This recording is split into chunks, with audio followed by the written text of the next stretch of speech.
E como é que vocês estão? Vocês estão bem? Tudo certo? Eu tô só o pé da gaita, na verdade. Ah, acontece, mas tá chegando as férias, tá chegando as férias. Não, é que na verdade semana que vem já é a prova da UFPR, então eu tô meio ansiosa e, enfim, dá aquela sensação de meu Deus, é semana que vem e eu acho que eu não estudei tudo. Não, mas o importante é ficar calmo. O mais importante do que estudar tudo é chegar calmo na hora da prova, Com certeza. que aí você não esquece o que você sabe. Mas, se tiver alguma coisa também, vocês que vão fazer prova aí por agora, tiver algum assunto que a gente não falou ainda e quiser chamar também para pedir ajuda, pode chamar. A gente ajuda também. Deixa eu jogar a lista de presença para vocês aqui já, senão eu esqueço, que minha memória é muito ruim.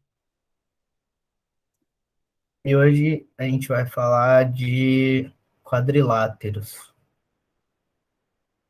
dos quadriláteros notáveis, e a maioria, acho que todos, né, na verdade, todo mundo conhece, é bem tranquilo, mas só para poder passar um pouquinho das características e propriedades de cada um deles, dar uma relembrada. E amanhã a gente faz exercício. E aí, para começar, vamos falar dos trapézios, né? Os trapézios são quadriláteros que possuem dois lados em paralelos, que são chamados as bases, né? Então, no caso desse exemplo, AB e DC são as bases, são paralelos. Portanto, esse quadrilátero, né, que tem quatro lados, é chamado de trapézio. E aí, assim como os triângulos, a gente vai ter as classificações. E a gente tem o escaleno, que assim como o triângulo é quando todos os lados são diferentes. É o retângulo, quando você vai ter dois ângulos de 90 graus, né? Então, você tem que um lado é a altura do trapézio. E o trapézio isósceles, quando dois lados forem iguais.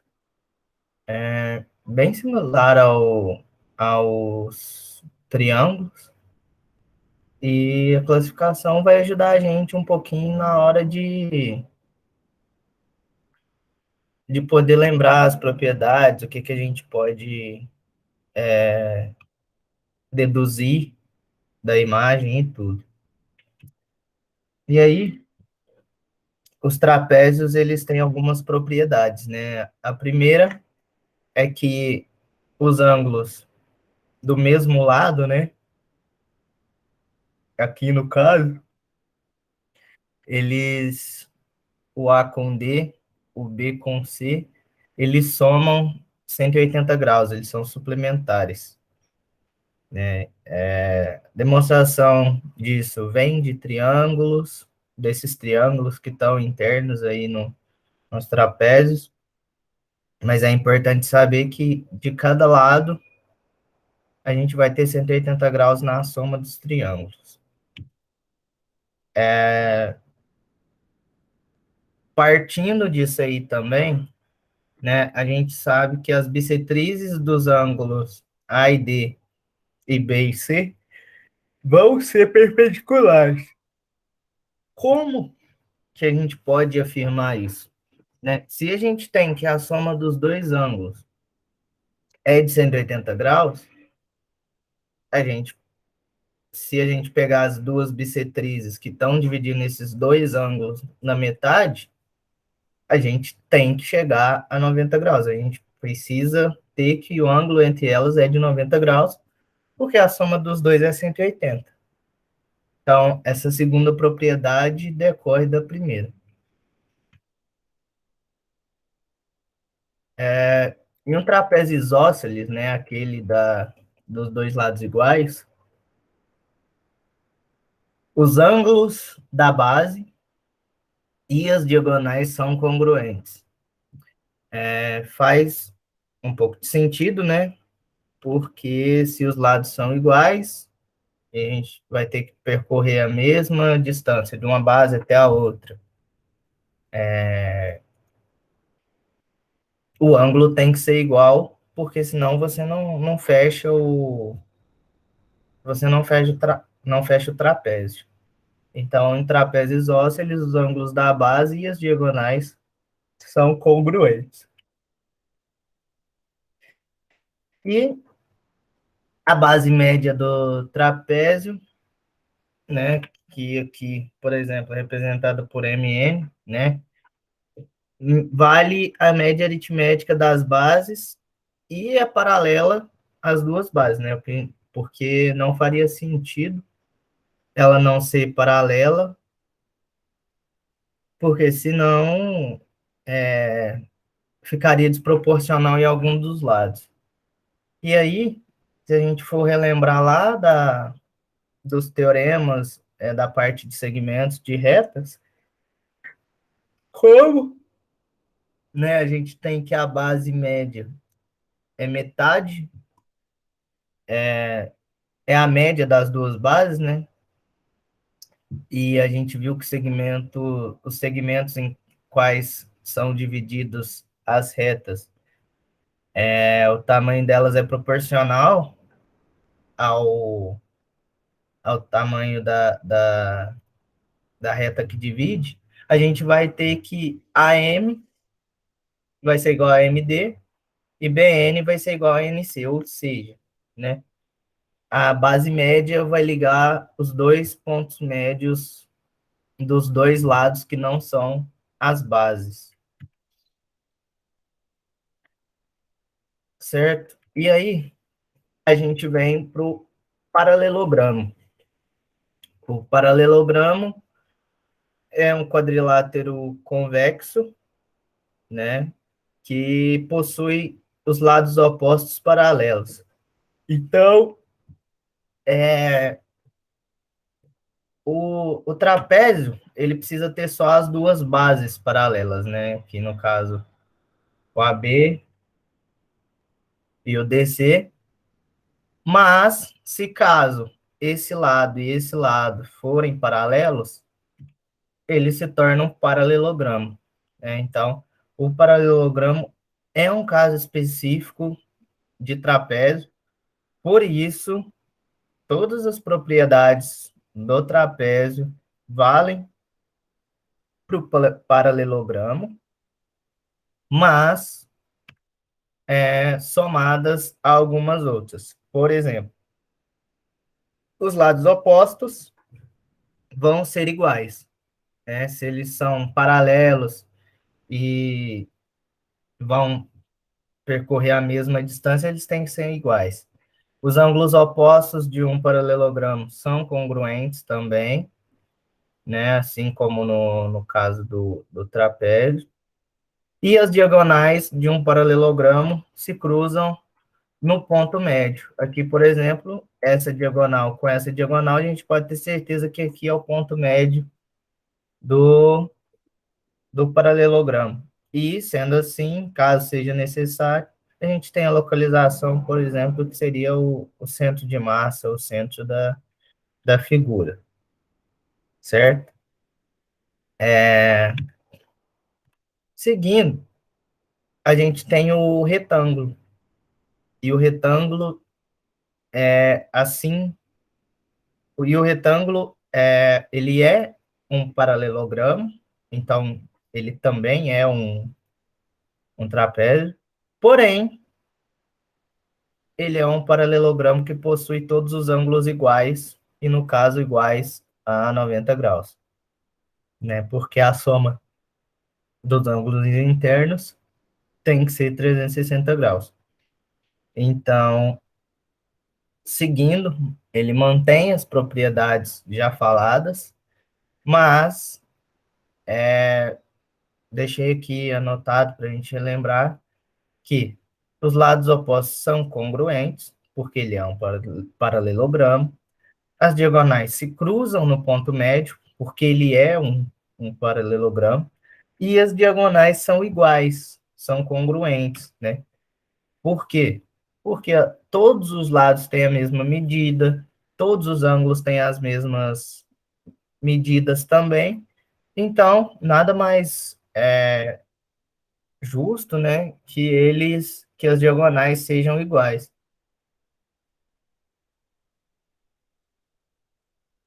certo? E aí a gente tem o losango.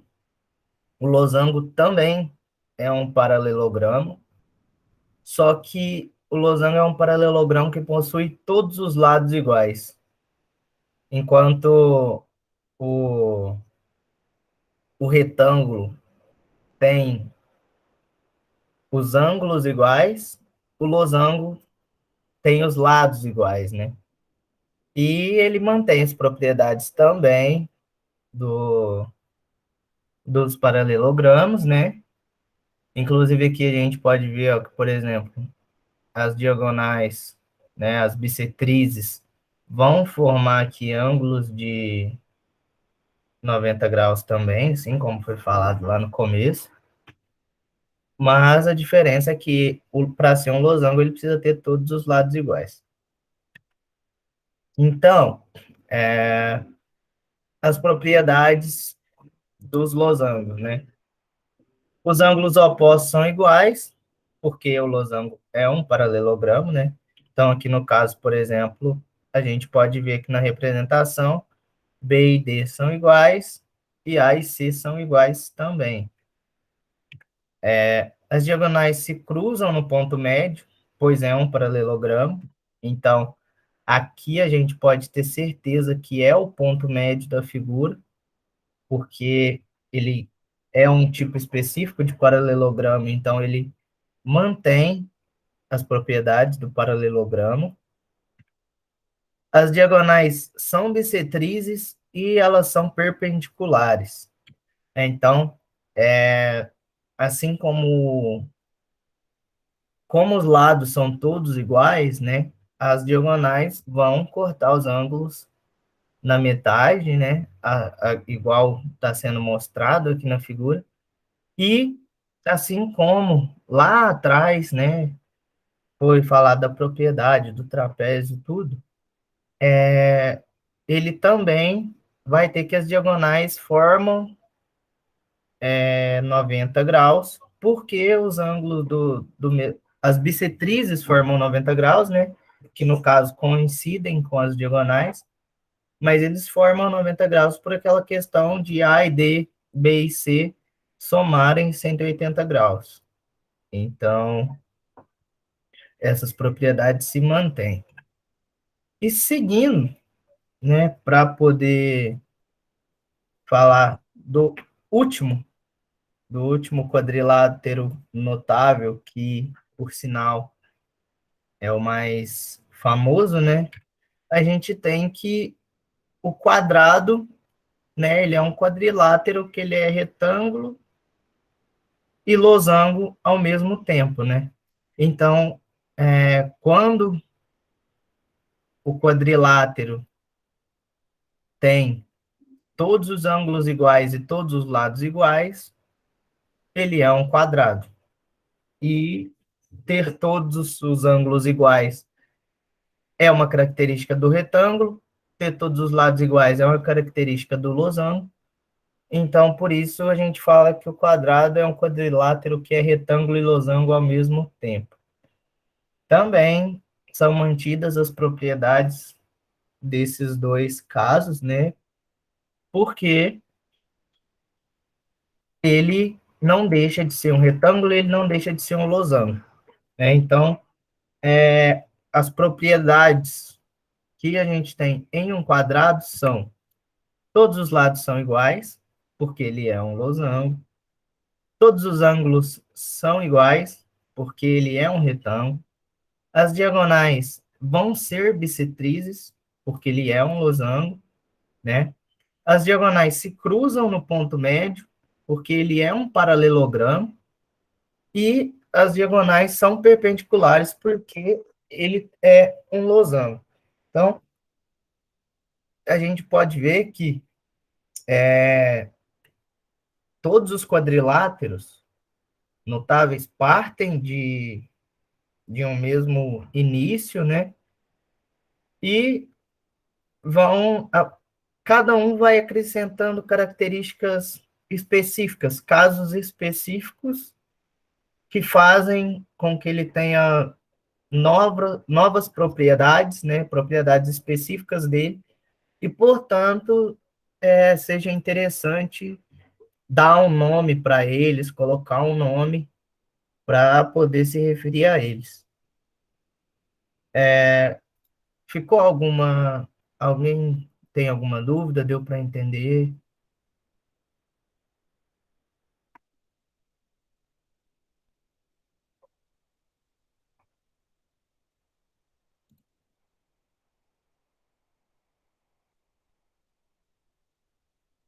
Acho que essa partezinha da teoria é mais fácil de entender.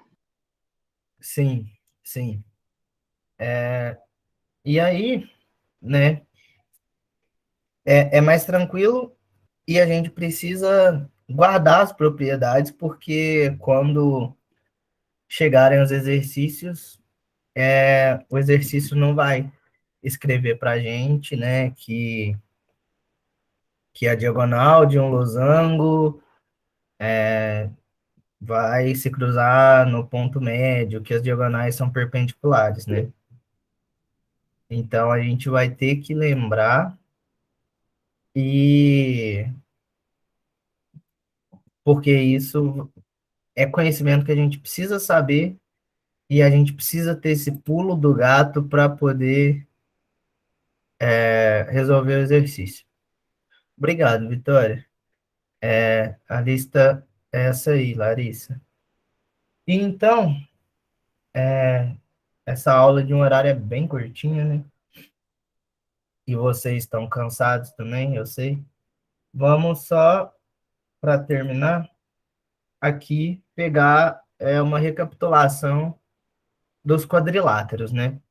Então, a gente começa ali do quadrilátero convexo qualquer, né? Então, um quadrilátero convexo qualquer, a gente teria que tem quatro lados, a soma dos ângulos internos vai ser de 360 graus, e ele pode ser feito, ser montado de qualquer maneira, né?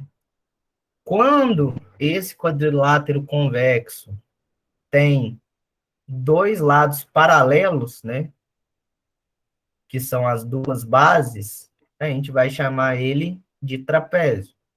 E aí vai vir aquelas características que, que foram apresentadas aí no começo da aula. Quando, mais do que isso, quando ele tem os dois pares de lados opostos paralelos, ele vai ser um paralelogramo, né? Então, vão se somar mais duas características específicas e vão vir algumas propriedades decorrentes dessas características, né? E aí, quando ele tem os dois pares de lados opostos, paralelos, e ele vai ter todos os ângulos iguais, ele vai ser um retângulo. Quando ele tiver os lados iguais, ele vai ser um losango. E quando ocorrer os dois simultaneamente, igual a gente falou, vai ser um quadrado. Então, a gente pode ver que, por exemplo, os quadriláteros os notáveis, né, o trapézio, paralelogramo, retângulo, losango e o quadrado, são apenas casos especiais dos quadriláteros convexos e os, todos esses, né, o paralelogramo, o retângulo, o losango e o quadrado, são casos especiais de um trapézio. Então, O trapézio é um mais geral e o quadrado vai ser um caso mais específico. Tudo ok? Essa parte de teoria é mais tranquila, né? Se puderem, se vocês conseguirem, eu vou colocar o slide, vocês conseguirem dar uma lidinha para poder ir lembrando as, as características de cada um, né?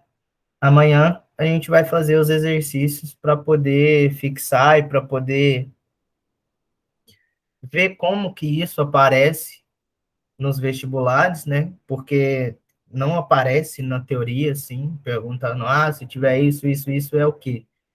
Ele vai aparecer te dando um quadrilátero, vai te dar algumas informações e você vai precisar lembrar das propriedades para poder tirar algumas equações, para poder ter umas informações que vão estar implícitas, certinho?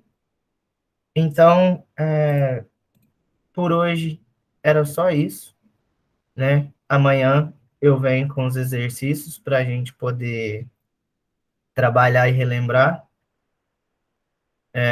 Todo mundo não esquece de assinar a lista de presença. Bom descanso para vocês e até amanhã.